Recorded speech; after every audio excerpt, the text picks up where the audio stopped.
बिस्मिल्लाहिर्रहमानिर्रहीम, अस्सलाम वालेकुम। आप देख रहे हैं मेरे सवाल और मैं हूं मुनीब फारूक। आज की सबसे बड़ी और सबसे अहम खबर यह है कि कुछ देर पहले वज़ीर-ए-आज़म पाकिस्तान ने एक ट्वीट किया और एक स्टेटेड पोजीशन ली, जिसके तहत उन्होंने कहा है कि पाकिस्तान के आर्मी चीफ के खिलाफ कातलाना हमले के हवाले से एक मुहिम चलाई गई है, जो कि सोशल मीडिया पर चलाई गई है और इसका बाकायदा तौर पर इल्ज़ाम उन्होंने तहरीक इंसाफ के चेयरमैन पर लगा दिया है। अपनी इस ट्वीट के अंदर वज़ीर-ए-आज़म ने कहा है कि यह पहला मौका नहीं है कि इस तरह लोगों की जहन साजी की गई है और 9 मई के वाकयात के पीछे भी ऐसी ही जहन साजी की गई थी और लोगों को प्रोवोक किया गया था पाकिस्तान के दिफाई इदारे के खिलाफ। जो हुआ वो तारीख का हिस्सा है, लेकिन आज की ये निहायत ही गैर मामूली ट्वीट है। कुछ टाइम लग गया मुझे ये इंक्वायर करते हुए, बहसीयत एक सहाफ़ी इन्वेस्टिगेट करते हुए, कि वज़ीर-ए-आज़म पाकिस्तान ये किस कैंपेन की बात कर रहे हैं और ये कहां से शुरू हुई, इसके पीछे मुहर्रिकात कौन से हैं, क्योंकि ये एक इंपॉर्टेंट बात है। ये कोई ऐसी बात नहीं है जो कि रोज रोज हो,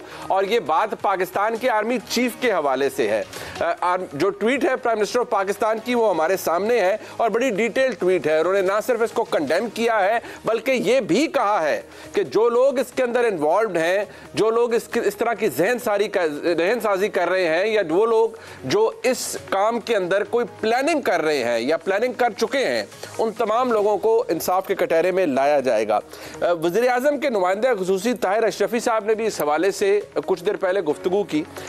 बात यही हो रही है कि जो लोग ये कर रहे हैं, और अगर वो लोग आइडेंटिफाइबल भी हैं, तो उनके खिलाफ कार्रवाई हो रही है या नहीं हो रही, या वो कार्रवाई स्लो पेस्ड है। ताहिर अशरफी साहब क्या कह रहे हैं? मोहतरम वजीर आजम साहब, हमारी आपसे भी गुजारिश है कि ये जो कैंपेन चलाने वाले हैं, इनको गिरफ्तार किसने करना है, इनको सजा किसने देनी है, कौन सी मसलहतें हैं जो रुकावट है आपके पांव की कि ना 9 मई के मुजरिमों को अभी तक हमें सजा नजर आती है, ना फौज के खिलाफ मुहिम चलाने वालों के, ना सिपा सलार के खिलाफ मुहिम चलाने वालों को। तो जनाबे वाला, कौम क्या समझे इसको। जैसे मैंने पहले अर्ज किया कि थोड़ा वक्त लग गया इंक्वायर करते हुए, इन्वेस्टिगेट करते हुए कि मामला शुरू कहां से हुआ। तो ये ट्वीट आपके सामने मैं रख देता हूं। ये शाहीन सहबाई साहब की ट्वीट है और इस ट्वीट को पढ़ के आपको अंदाजा होगा, जिसमें वो कह रहे हैं, समझने वालों के लिए आज दोस्त डॉक्टर मोईद पीरजादा के साथ इंटरव्यू में कई बातें हुई, मगर एक बात जरा गहरी थी। उन्होंने पूछा, जबर का दौर कब तक चलता है? मैंने कहा, एक छोटा सा हादसा तारीख का रुख मोड़ देता है। मिसाल ये है कि मैं 1968 में पेशावर के एक जलसे में मौजूद था, जब कोई 20 फुट दूर एक लड़का हाशिम उठा और अयूब खान पर गोली चला दी और फील्ड मार्शल मेज के नीचे छुप गए। गोली लगी तो नहीं, मगर उस दिन उनके जबर का महल धड़ाम से गिर गया। अब इसका वाज़े इशारा आज के हालात के ऊपर है और इसको क्लियर रेफरेंस वज़ीर-ए-आज़म ने दिया है कि ये तमाम लोग, ये तमाम सहाफ़ी जिनकी तरफ वज़ीर-ए-आज़म का इशारा है, या वो तमाम लोग जो पाकिस्तान तहरीक इंसाफ की क़ियादत के हवाले से कुनर्म गोशा रखते हैं या इस तरह की बातें कर रहे हैं, उनके खिलाफ इन्वेस्टिगेशन भी हो सकती है, उनके खिलाफ कोई कार्रवाई भी हो सकती है, लेकिन ये लोग पाकिस्तान के अंदर मौजूद नहीं हैं। लेकिन क्या ओपिनियन के ऊपर तनकीद की जा सकती है? बिल्कुल ठीक है, लेकिन क्या ये कैंपेन है या नहीं है, इसके ऊपर जरा डिटेल में आज डिस्कशन करेंगे। और साथ ही आगे चलकर आपके सामने मैं कुछ ऐसे सवालात भी रखना चाहूंगा जो कि अपने मौजूद मेहमानों के सामने भी हम रखेंगे कि पाकिस्तान तहरीक इंसाफ एक जमात थी, एक जमात है और शायद एक जमात रहेगी भी, लेकिन 2023 के इंतखाबात के अंदर क्या पाकिस्तान तहरीक इंसाफ इमर्ज करेगी दोबारा, या फिगर आउट करेंगे लोग कि ये हमारा कैंडिडेट है पाकिस्तान तहरीक इंसाफ का, इसको हम वोट देंगे। इस हवाले से बात होगी। निगरान हुकूमत, एज वी ऑल नो, के महीने से भी कम वक्त अब तो तकरीबन रह गया है जब असेंबली अपना मुद्दत पूरी करेगी, तो निगरान हुकूमत कैसे बनेगी, उसकी इखलाकी और कानूनी हैसियत क्या होगी, ये तमाम सवालात हमारे जहनों में है।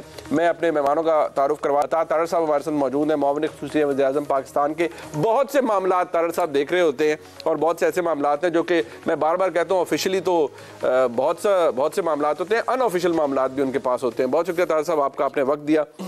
जनाब अतर काज़मी साहब हमारे साथ मौजूद हैं, सीनियर सहाफ़ी हैं, अपना प्रोग्राम करते हैं सुनने न्यूज़ पे। बहुत शुक्रिया अतर काज़मी साहब आपका। जनाब इरशाद भट्टी साहब, द वन एंड ओनली, और मैं हर प्रोग्राम में कहता हूँ कि भट्टी साहब की अजमत जो है वो प्रोग्राम ख़त्म हो जाएगा लेकिन उनकी अजमत ख़त्म नहीं होगी, उसको बयान नहीं किया जा सकता। भट्टी साहब आपका भी बहुत शुक्रिया, आपने हमें अपना कीमती वक्त दिया। तार साहब, सबसे पहले ये ट्वीट मैंने पढ़ दी और क्योंकि मुझे भी टुक नहीं वाइल के इसका हमें देखें कि ये कहाँ से ओरिजिनेट हुई है, बट लोग ये कह रहे हैं, और अब ये बात जोर भी पकड़ रही है कि 9 मई के अंदर जो लोग अभी भी कई हैं हु आर एट लार्ज, जो गिरफ्तार नहीं हो सके या जिनकी किसी ने जमानत ले ली, कोई शायद लाहौर में है ही नहीं, इस्लामाबाद में है नहीं, नॉर्दर्न इंडिया चला गया, कई लोग बेल्स पर हैं, मुकम्मल तौर पे उनको भी गिरद भी घेरा तंग नहीं हुआ। आज आपके अपने ही लोग यानी ताहिर अशरफी साहब कह रहे हैं कि नहीं किसने रोक रखा है, कार्रवाई करें।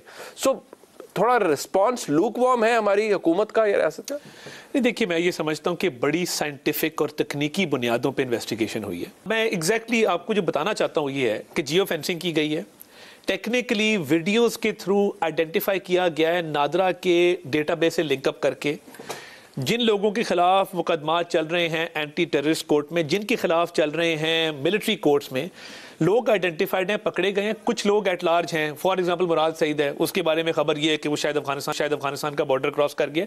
जो लोग शुरू में निकल गए, रेस्ट एश्योर्ड इसमें कोई नरमी नहीं है। हमने बड़ी क्लियर स्टेटेड पॉलिसी दी थी कि कोई बेगुनाह जो है वो जेल में नहीं होगा और कोई गुनहगार जेल से बाहर नहीं होगा। मगर एक पॉइंट मैं आपके तवज्जुह से व्यूअर्स को भी देना चाहता हूँ, खुदा ना खास्ता 9 मई की शाम कोई दुश्मन हमला कर देता BRB के उस पार से, उसको रिस्पॉन्ड कैसे किया जाता? इंटरनेशनली मुनीब साहब, जो सैबोटाज की डेफिनेशन है वो यही है कि आप अपनी मिलिट्री की या जो आपकी प्राइमरी फोर्स है उसकी कैपेसिटी कम कर दें, उसको दूसरी तरफ इंगेज कर दें कि वो एक्सटर्नल थ्रेट को फुल फोर्स के साथ रिस्पॉन्ड ना कर सके।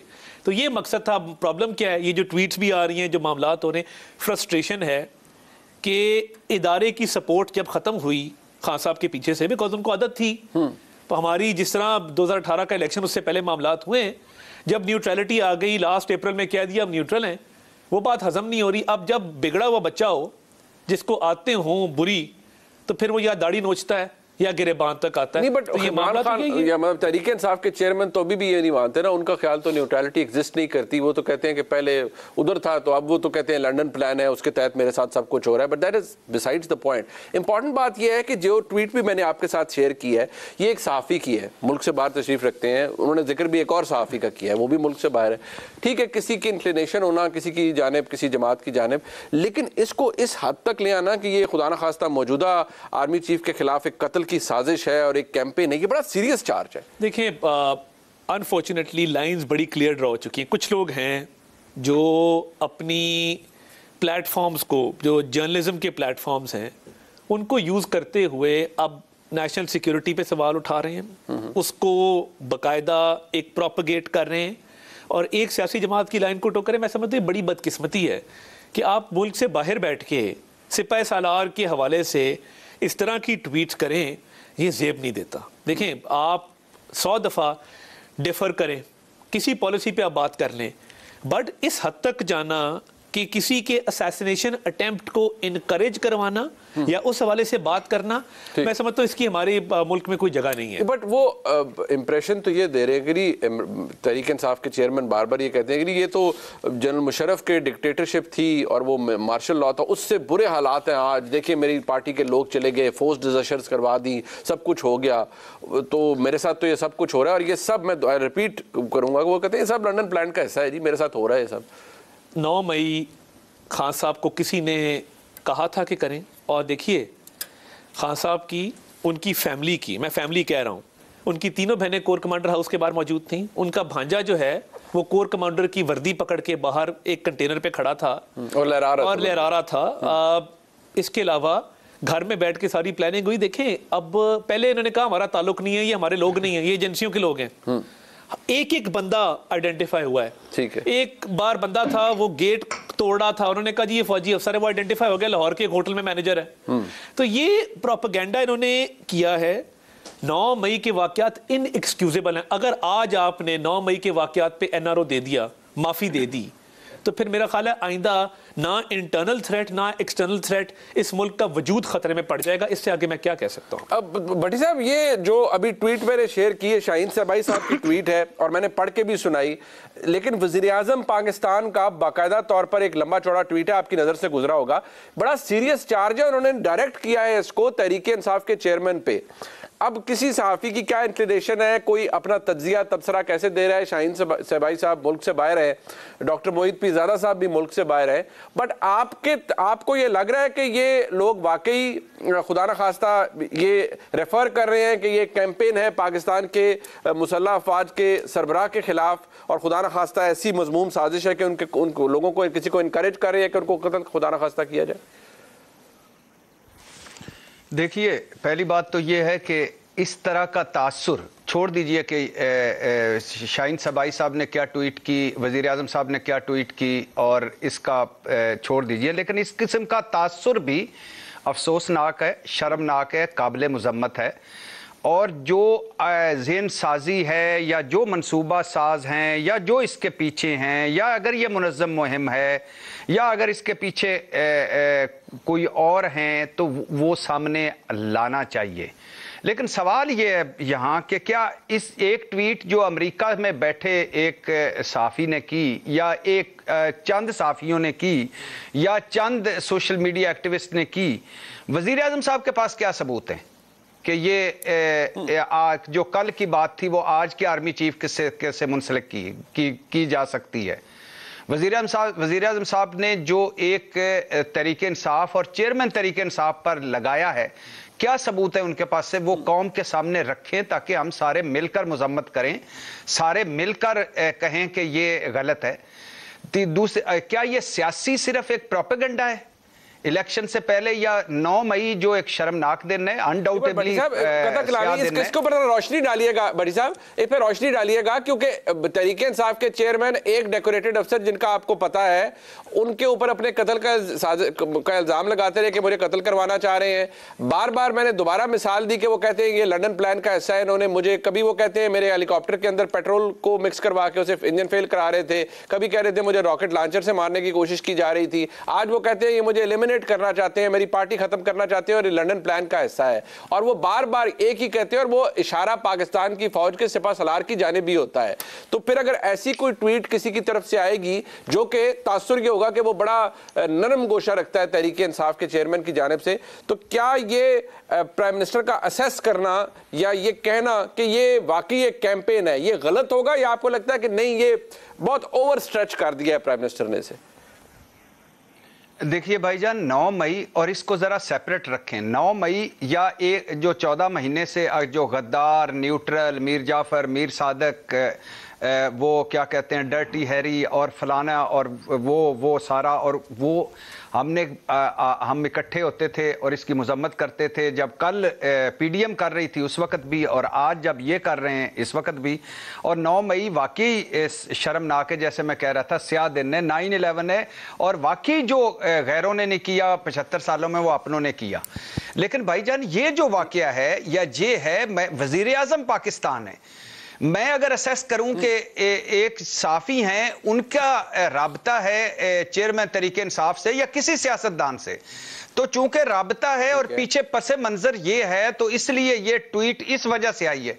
मैं तो चलो हो सकता है कि एक तुक्का लगा दूंगा और उसको तुक्का समझा जाएगा। वज़ीर आज़म पाकिस्तान है, उनके नीचे सारी एजेंसीज हैं, उनके पास सारी इंफॉर्मेशन है, उन्होंने ट्वीट ऐसे तो नहीं किया होगा ना।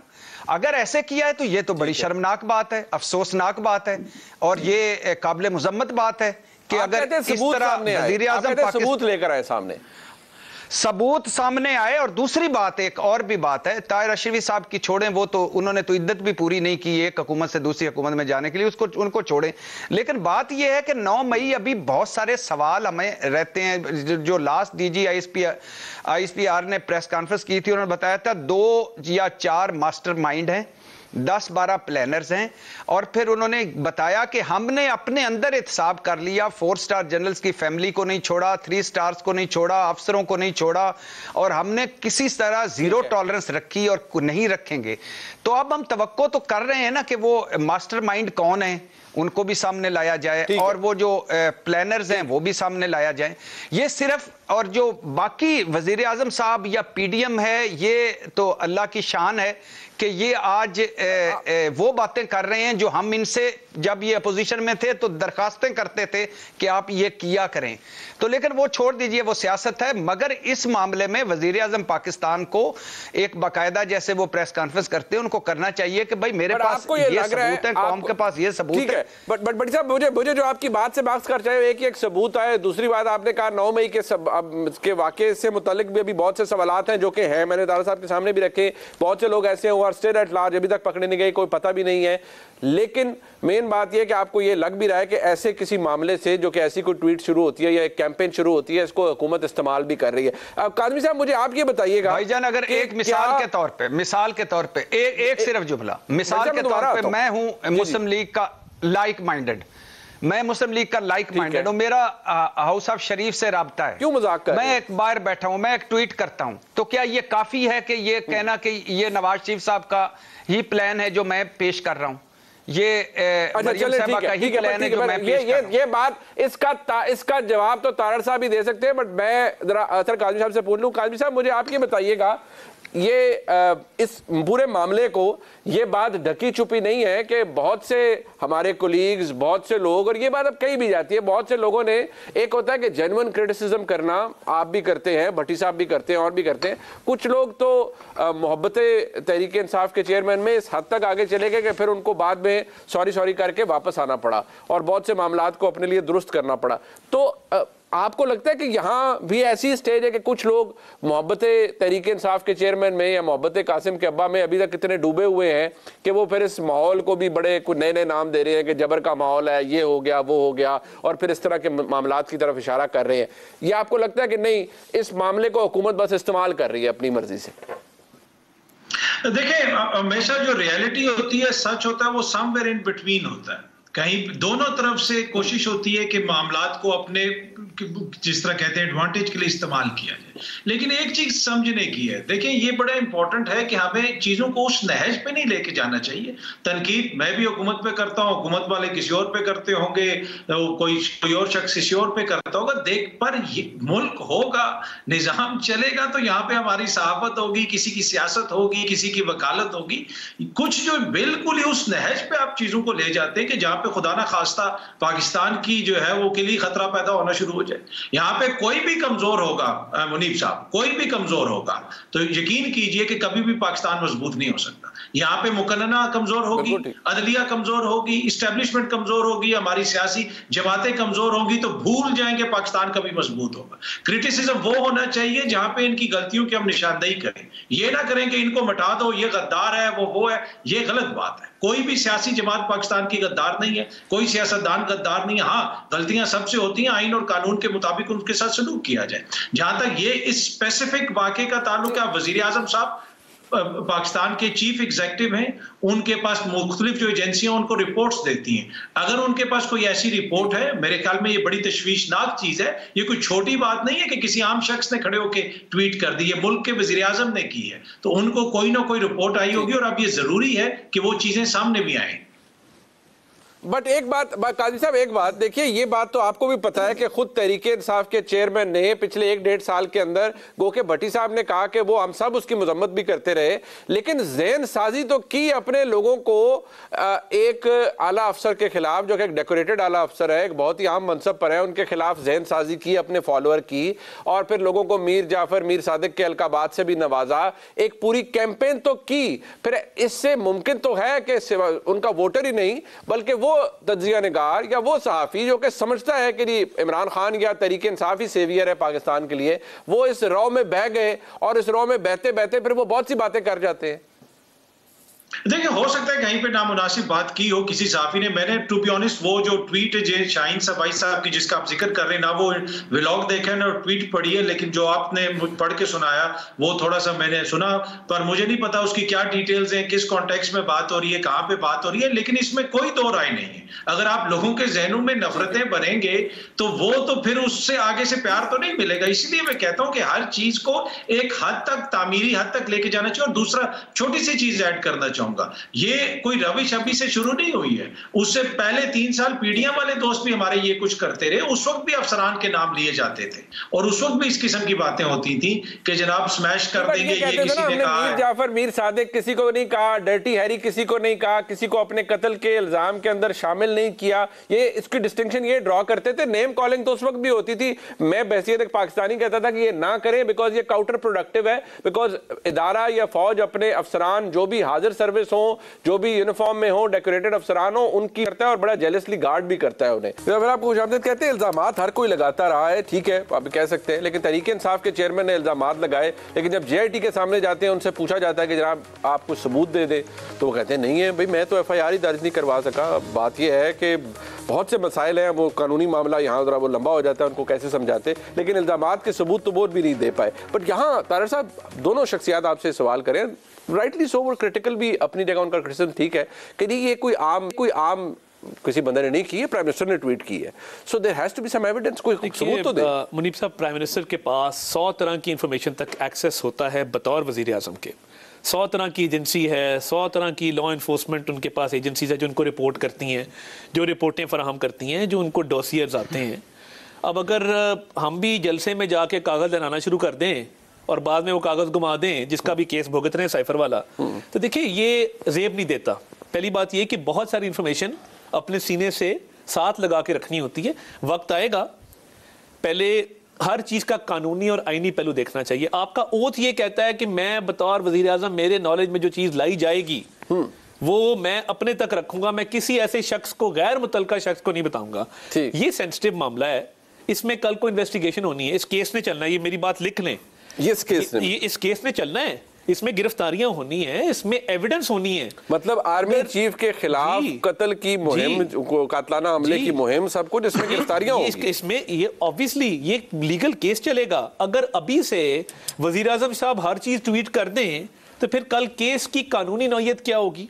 और देखिए, मैं किसी ने इमरान खान को नहीं कहा था, कासिम के अब्बा को सॉरी नहीं कहा था कि वो सऊदी वली अहद का दिया गया तोहफा बेच दे ब्लैक मार्केट में, उसकी बीवी करोड़ों रुपए खा जाए। मैं माजरत चाहता हूं, किसी ने नहीं कहा था कि आप वहां पे कारोबार शुरू कर दें, इतने बड़े बड़े डब्बे आए, वो खोलें, हीरे जवाहरात से भरे हों, उनकी कीमतें लगाएं और ब्लैक मार्केट में बेच दें। किसी ने नहीं कहा था कि 9 मई को लोगों को कहें कि वो फौज पे चढ़ दौड़े, अपने ही फौज के। मैं कैप्टन कर्नल शेर खान के घर 2 दफा गया हूं स्वाबी। मैं क्यों गया हूं?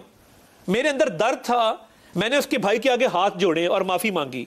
मैं हर दूसरे दिन ब्रिगेडियर एमपीएस बाजवा की वो वीडियो निकालता हूं, इंडियन ब्रिगेडियर की, जो कहता है कि मैंने इसकी साइटेशन लिखी है कि टाइगर हिल कैप्चर नहीं हो रहा था, ये बार बार फायर करता था, जवानों को मोटिवेट करके लाता था, और मैं कहता था इसको मारो, जब तक ये खड़ा है हम जंग नहीं जीत सकते। इंडियन ब्रिगेडियर लिख रहा है कि वहां कैप्टन कर्नल शेर Khan of 12 NLI has fought bravely, must be given his due recognition. वो बॉडी के साथ अंदर नोट डाल के भेज रहा है, दुश्मन तारीफ कर रहा है, हमने उसका मुजस्मा पकड़ के तोड़ के उसको आग लगा दी। मैं उसके भाई के आगे हाथ जोड़ के खड़ा रहा, मैंने कहा जी मैं अनवर लाला आपसे माफी मांगने आया हूं। मतलब आप देखें तो सही ना कि लोगों ने क्या कुर्बानियां दी हैं, लोगों ने जानों के नजराने पेश किए। वो कहते हैं तहरीक इंसाफ के चेयरमैन के लिए, मैं तो उस दिन कैद में था, मैंने तो नहीं लोगों को कहा। ना प्रॉब्लम क्या है, हमारा क्या इख्तिलाफ था? हमने आज तक नाम नहीं बिगाड़ा, हमने आज तक गालियां नहीं दी, हमने आज तक इस तरह की ट्वीटें तस्वर नहीं है। हम क्या कहते थे? हम कहते थे कि आपकी तरफदारी है, आप एक पॉलिटिकल, आप न्यूट्रल हो जाए। इदारे ने माना ना, फिर या तो बाजवा साहब ना कहते आके कि हम न्यूट्रल हो गए आज के बाद, उनकी पार्टी का जो तकरीर थी उसके अंदर उन्होंने आके खुद कहा कि हम न्यूट्रल हो गए। पॉइंट ये नहीं है, पॉइंट ये है कि अगर आप इन दोनों चीजों को अलग कर रहे हैं ना, कि ये एक अलग ट्वीट है, इसका कोई ताल्लुक नहीं है इमरान खान साहब जो मुहिम पिछले 1 साल से चला रहे। मसला कहां से शुरू हुआ?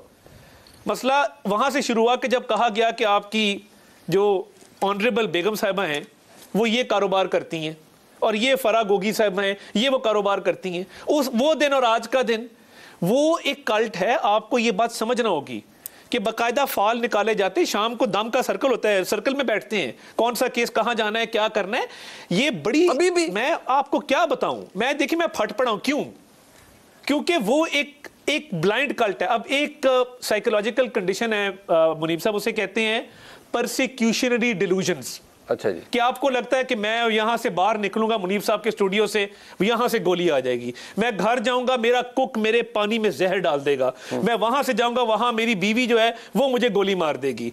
ये इस तरह की परसिक्यूशनरी डिलूजन्स जो है वो जहनों में बनाई जाती हैं। आपको लगता है कासिम के अब्बा को ये हो गया है? कासिम के अब्बा को परसिक्यूशनरी डिलूजन्स भी हैं। अच्छा जी। और वो बात नहीं सुनना चाहते ना। अब तोशा खाना में 1 साल हो गया वो केस चल रहा है। ओ भाई ये ब्लैक मार्केट में तोहफा कौन बेचता है? मुनीफ साहब आज मैं आपको तोहफा दूं, जी जी, कोई कीमती घड़ी लाके आपको दूं, आप ब्लैक मार्केट में बेच के उसके पैसे खा जाए, अकाउंट में भी जमा ना कराएं, मैं तो प्राइवेट कैपेसिटी में दे रहा हूं। स्टेट का तोहफा है, ये कैसी हरकत है? ये एक ऐसी हरकत है जिसका जवाब नहीं दिया जा सकता। और इसका जवाब ये नहीं है कि पीडीएम ने करप्शन की और पीडीएम फलां है और पीडीएम, ये इसका जवाब नहीं है। नहीं, बट एक बात है ना, इस सारे मामले के नीचे कासिम के अब्बा ये कह रहे हैं माजरत के साथ, वो क्या होता है ना कि वो जैसे पंजाबी में कहते नहीं कि फलाने की आप सियासी तौर पर उसकी मंजी ठोक रहे हैं या उसको खत्म कर रहे हैं, आप इस सारे चक्कर में पीटीआई को खत्म कर रहे हैं। और ये भी एक बहाना है जिस चक्कर में खत्म कर रहे हैं। ये बहुत बड़ा केस है अगेंस्ट पीडीएम और वो कहते हैं पूरी रियासत ये कर रही है। इंटरनल पॉलिटिक्स को समझे। जितने इलेक्टेबल्स थे जिन्होंने कई दहाइयों पे, परवेज खटक साहब है फॉर एग्जाम्पल, वो कहते थे कि इसको घेरा हुआ है 3-4 नॉन इलेक्टेबल्स ने जिनका हलकों से कोई ताल्लुक नहीं, मुल्क से कोई ताल्लुक नहीं है। शिदात अकबर आज कहां पे है? शहबाज गिल आज कहां पे है? ये 3-4 लोग थे जिन्होंने खान साहब का माइंड था, मगर जिन्होंने इस बात पे कन्विंस किया कि आप जब तक अपने फौज को, अपनी सिक्योरिटी एजेंसीज को टारगेट नहीं करेंगे आपकी सियासत आगे नहीं चलेगी। आज भी शाह महमूद किस मुंह से खड़े होते हैं? आप पूछें जरा कभी कि निजी महफिलों में वो क्या बात करते हैं और खान साहब के सामने वो क्या बात करते हैं। पॉइंट ये है कि अपनी अना और अपनी सियासत को इस नहज पे ले जाना कि मुल्क की सालमियत को आपको मैटर ही ना करे। खान साहब के मुंह से नहीं निकला था कि अगर मैं इक़्तिदार से हट गया तो इस मुल्क के 3 खुदा ना खासा टुकड़े हो जाएंगे? ये किसने कहा था? उन्होंने कहा मैं ये ज्यादा खतरनाक हो जाऊंगा। बट सवाल ये है कि आप अगर उसको एक सियासी पर्सपेक्टिव से देखें तारर साहब, अभी आप असेंबली की मुद्दत 1 महीना रह गई, आपने निगरान बनाना है, मतलब कोई उसकी लेजिटिमेसी क्या होगी? राजा रियाज साहब से और शहबाज शरीफ साहब बैठेंगे कि निगरान वज़ीर-ए-आज़म ऐसे बनाना है? हमने तो उस दौर में मिसाक़े मईशत की बात की थी जिस दौर में हमारे से बात कोई नहीं करता था, जेलों में डाल रहे थे। कश्मीर पे हमने बात की। नहीं, बट अब क्या लेजिटिमेसी होगी? वो कह रहे हैं मेरी जमात फारिग कर दी है, लोगों को आपने तोड़वा दिया है, भगा दिया है, तो क्या करेंगे? किसको निगरान वज़ीर आज़म लाएंगे? राजा रियाज साहब एक तरफ लेके आएंगे जी ये मेरा नाम है फलाने बंदे का, साथ ही वो कहेंगे टिकट दी, दरखास्त है। बात ये है कि ये जमात किस तरह बनी थी मुझे आप बताएं ना। या तो हो ना 1997 से जो कारकुन थे वो मुतहरक थे, आइडियोलॉजिकली इमरान खान से मोहब्बत करते थे, फवाद चौधरी साहब, फिरदौस आशिक अवान साहिबा, शाह महमूद कुरैशी साहब, कभी पार्टी तब्दील नहीं की थी इन लोगों ने। देखिए हम 2 फिल्ट्रेशन प्रोसेस से गुजरे हैं, हमें इतनी दाद जरूर दें कि मुशर्रफ के दौर में हमारी फ्रंट लाइन में से बहुत सारे लोग नहीं टूटे। दोबारा जब ये दौर आया जो हमने मुश्किल काटी पनामा के बाद, हमारे बहुत सारे लोग नहीं टूटे। आज हमारी जमात इंटैक्ट अल्हम्दुलिल्लाह कट्ठी खड़ी है। प्रॉब्लम क्या है? वो कह रहे हैं कि ये जो इस दफा मतलब अब मैं क्या कहूं जो फेरा गया है सब कुछ, वो इसकी इंटेंसिटी बड़ी ज्यादा है। कोई फेरा नहीं जाता। अच्छा, ये जमात बनाई थी 3-4 लोगों ने मिलके, और ये जिस दौर में बनाई गई थी आपको भी पता है कि इधर उधर से लोगों की आर्म ट्विस्टिंग करके, किसी को थप्पड़ मार के, किसी का कान मरोड़ के उनको हांका गया था। चलो तरीके साहब ज्वाइन करो शाम से पहले। 2018 में हम सिंगल लार्जेस्ट पार्टी थे पंजाब में, इसलिए ये क्लेम ना रखें कि ये मैं घर से लेके आया था बंदे और ये मेरे घर ही वापस जाएंगे। ठीक है, बट ये आपने अपना डिफेंस तो दे दिया और सबूत की बात खैर वो बात आज़म के पास मुतअद्दिद इंफॉर्मेशन होगी। बड़ी साहब ये ना मैंने मंजर कशी की है आपके सामने, ये मंजर कशी आपके दिल को भाई होगी कि मतलब राजा रियाज साहब अपने नाम देंगे और वो सख्ती से कहेंगे कि जी इन नामों में से एक नाम के ऊपर कंसेंसस हो जाना चाहिए। As leader of the opposition मैं बता रहा हूं कि इन नामों में से एक नाम को निगरान वज़ीर आज़म बनना चाहिए। भाईजान काश मैं आज आपके और अता भाई के साथ बैठा होता और थोड़ी सी रूहानियत मुझ में भी आ जाती। दोनों ही दिलों के भेद और दूर की कौड़ी लाते हैं। दोनों को पता है कहाँ मंतर छू मंतर हो रहा है, कहाँ दम दरूद हो रहे हैं आज भी। और आपने भी मेरे दिल में सही पूछा कि मैं उस वक्त बड़ा इंजॉय। जी ज़मान पार्क में नहीं, ये तो ज़मान पार्क का कह रहे थे मुझे।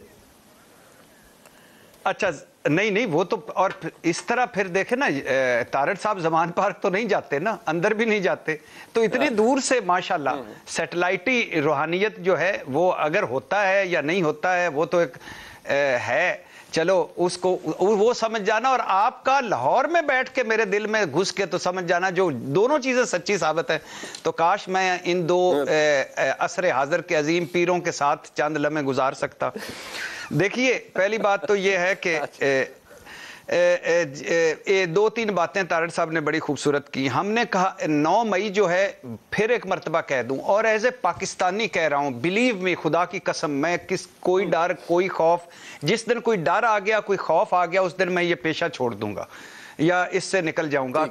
9 मई को जस्टिफाई नहीं किया जा सकता, वो शर्मनाक दिन है, और उसका हर जो बंदा है, हर बंदा जिसका जो किरदार है उसको सजा मिलनी चाहिए।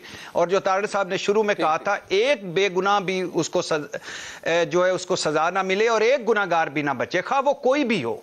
नंबर 1 निगरान पे आ जाना, निगरान हुकूमत पे मैं उसी पे आ रहा हूं। लेकिन आप सारी बातों को मिक्स कर रही है आज पीडीएम।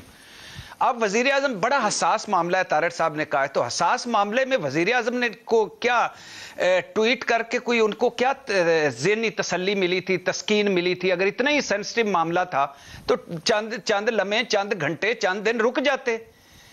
ट्वीट तो उन्होंने फरमा दिया ना, और अब सबूत मांगे जब, तो वो कहते हैं ये बड़ा सेंसिटिव मामला है, इस पे इस तरह ना करें। भाई क्यों ना करें? मुझे कैसे पता चला? वजीर आजम पाकिस्तान से पता चला, वजीर आजम पाकिस्तान को कैसे पता चला वो बताएं और हम हमारे सामने रखें, पहली बात। दूसरी बात यह है कि आप सही कह रहे हैं कि इमरान खान साहब से एक एक तोहफे का हिसाब लें। इमरान खान साहब का अपना मयार पहले दिन से मैं कह रहा हूं कि यह था कि हुक्मरानों को तोहफे लेने नहीं चाहिए, तोहफे छुपाने नहीं चाहिए, और फिर उन्होंने बेच दिए। ये सारे इखलाकियात और उनके अपने मयार और कानून तो छोड़े ना, ये उससे नीचे की बात है। लेकिन भाईजान, मुझे आप अपना क्यों नहीं भूल जाते? तारड़ साहब लाहौर में होते हैं और काबीना को इस्लामाबाद में जूम पर तोशा खाना के ये स्पेशलिस्ट हैं। ये जो 20 साल रिकॉर्ड से हुआ है 446 सफ़ात का, इसमें 1200 घड़ियां हैं, 4000 तोहफे हैं। ये सारे कासिम के अब्बा ले गए थे। कुछ जो 11 घड़ियां नवाज शरीफ साहब भी ले गए थे, गाड़ियां भी वो ले गए थे। शाहिद खान अब्बासी साहब 13 घड़ियां ले गए थे, जरदारी साहब 10 घड़ियां ले गए थे। तो बात यह है कि उनका भी हिसाब करें, ये उनका कहां से आ गया? कोई 5% रूल्स रिलैक्स गड्डियां वड्डियां। अब आ जाएं इस पर, ये जो आखिरी, आपका पास टाइम नहीं, मैं इसलिए मुख्तसर करता जा रहा हूं। राजा रियाज साहब दूसरी जेब से नहीं निकालेंगे कि मुझे टिकट दे दें, वो उसी जेब से ही निकालेंगे कागज, बल्कि वो भी छोड़ दें। वो ऊपर लिखा होगा ये निगरान वजीर आजम बाहुकम शहबाज शरीफ साहब, जैसा आपने फरमाया, थल्ले मेरी टिकट तक ही बढ़िया, उसी कागज पे नीचे लिखा होगा। आप अंदाजा करें, हमें रोज भाषण देते हैं, नहीं एक दो जुमले, ये रोज भाषण देते हैं इन्होंने जमहूरियत के, सिविलियन बालादस्ती के, वोट की इज्जत के। ओ यार, आपने तोड़ दिया, आपने सुप्रीम कोर्ट के फैसले रोन दिए, आपने राजा रियाज को अपोजिशन लीडर बना दिया, आपने मनपसंद अपनी एक जाली, जो कल तक आपकी जाली पार्लियामेंट थी, लेकिन उससे जिससे जाली पार्लियामेंट जो कल तक कहते थे वो खोए मलाई वाली असली हो गई, उससे आपने कानून साजियां कर ली।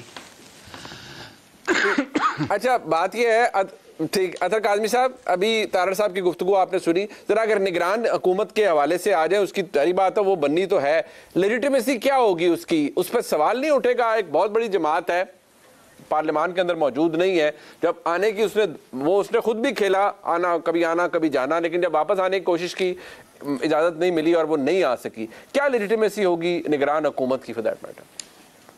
देखिए मुनीब साहब, इसका अंदाजा तो आप इस बात से लगा लेना, अब जो निगरान वजीर आजम आएंगे, वो निगरान वजीर आजम आएंगे राजा रियाज साहब की मुशावरत से, और IMF ने जो प्रोग्राम दिया है उसमें जो डॉलर्स आएंगे, उसमें से पहली किस्तें अगर खर्च होना शुरू होंगी तो वो निगरान वजीर आजम के दौर में होंगी।